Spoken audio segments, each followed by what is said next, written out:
So we've got, I don't know, 175-year-old guest house here on the property that I'm rehabbing. I've gutted the inside.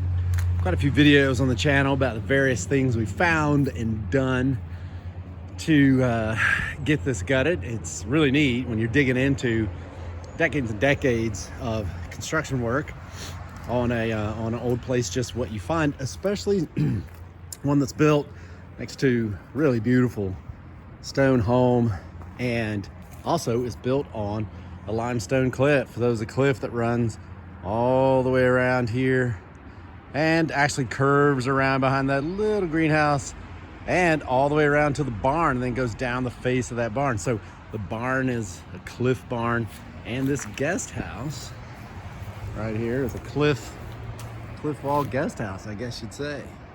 So really interesting.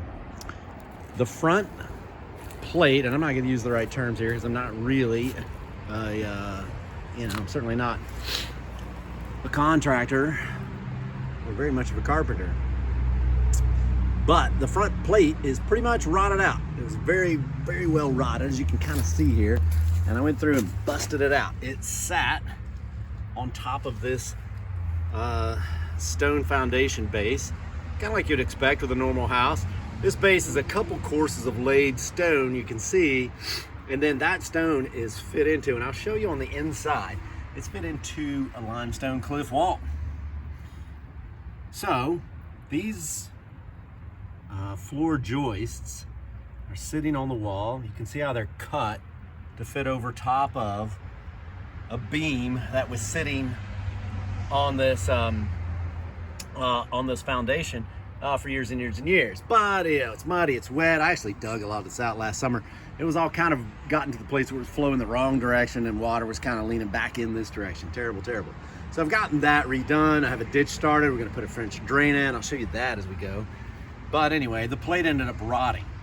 Interestingly, the beams are not in bad shape at all. These floor joists, I mean, they're pretty solid. I'll show you those inside. They're amazing. Big old, big, like 20-foot span pieces that didn't even have supports in them, ever.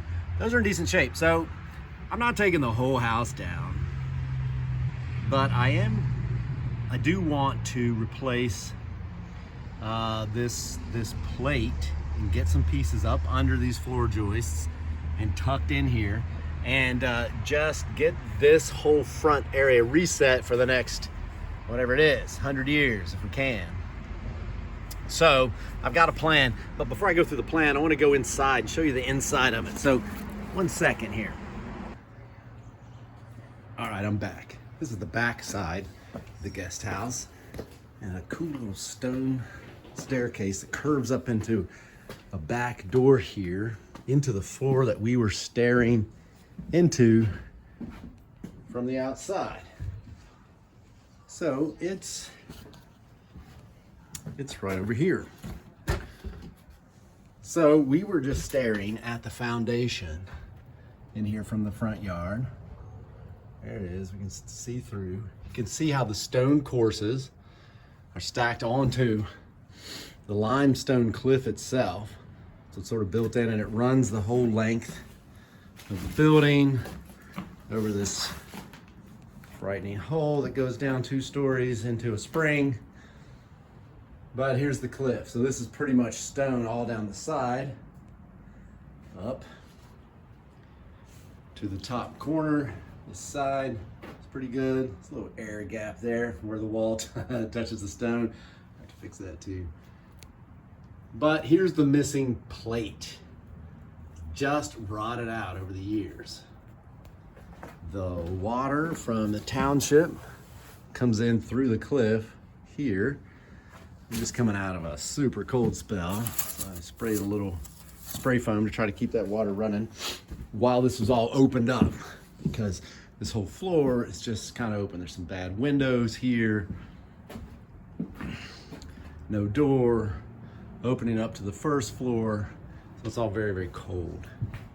So what we need to replace is the plate here. I want to grab these guys because they're really solid still. These floor joists, they're good. They're kind of warped and bent, but again, I'm not taking the whole building apart. They span all the way out to the beam over here, which is the second floor plate. The shearing is handled not by plywood nailed in between beams, which would be posts, but by these diagonal posts. So these are fantastic and a lot stronger than, you know, kind of current standards. Is a peg right here that's holding this beam in, which is cut into the upper beam. So we've got a great 45 here, another 45 here, pegged in. We've got another one here. That's nice. And then we've got a chimney, and then another 45 there. So as far as the shear weight goes, we're in pretty good shape. But check out these floor joists. This is a little over 20-foot span. And over all the decades, there was never any support from wall all the way over the wall. That's quite a span. And here it's even funkier. There's a staircase that goes up, obviously. And so these floor joists just went into this header board, which is just kind of hanging out here. So I don't like that at all, but I've got a plan for fixing that, and I'll do that in another video. This video, I want to focus on the foundation. So I want to leave this stone wall exposed. This is going to be a bedroom. I want to leave it open because it's cool. This is going to be the bathroom over here. I want to leave it open. It's going to be really cool. Imagine taking a shower in here with a stone wall exposed. That's going to be fantastic. And the bathtub is going to sit here, and little will you know when you're in the bathtub that beneath you is, you know, 25 feet of open space and a spring down below. So it's kind of amazing. Anyway, a little work in here to do, but that's what's going to happen.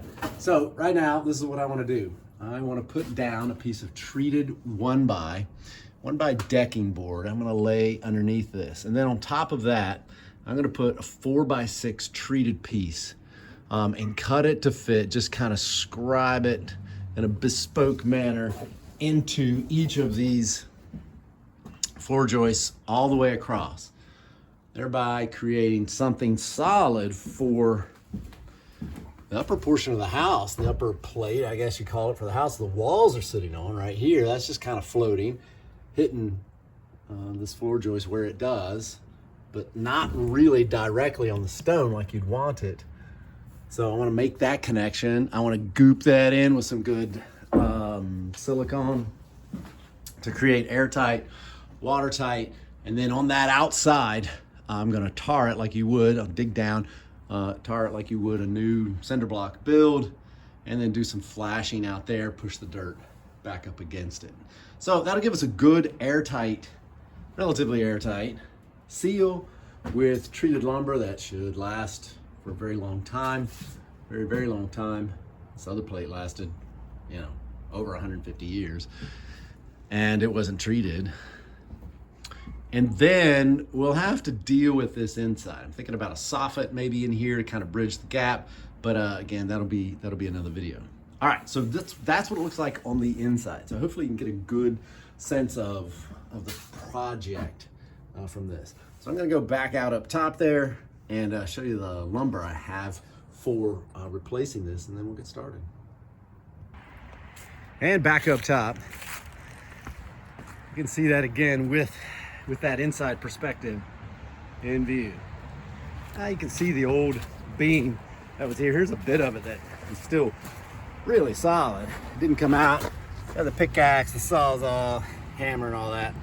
This corner piece still pretty solid once you get past the slightly rotted outside. So pretty amazing, really, that it lasted that long, that the floor joists are in as good a shape as they are, that this stone isn't crumbling, falling apart. This little cap is not great, but I think I'm just gonna leave it and push, just get the weight of these 4x6s down on top of it, get some silicone in between the wood and that plate, and just leave it all there. Just push it all together. All right, so here's the lumber. I'm gonna do these 1x decking boards. It's a nicer 1x. Pretty solid. That's gonna go down on the plate first. Then 4x6 goes in on top of it, cut in to fit in between each of the spots.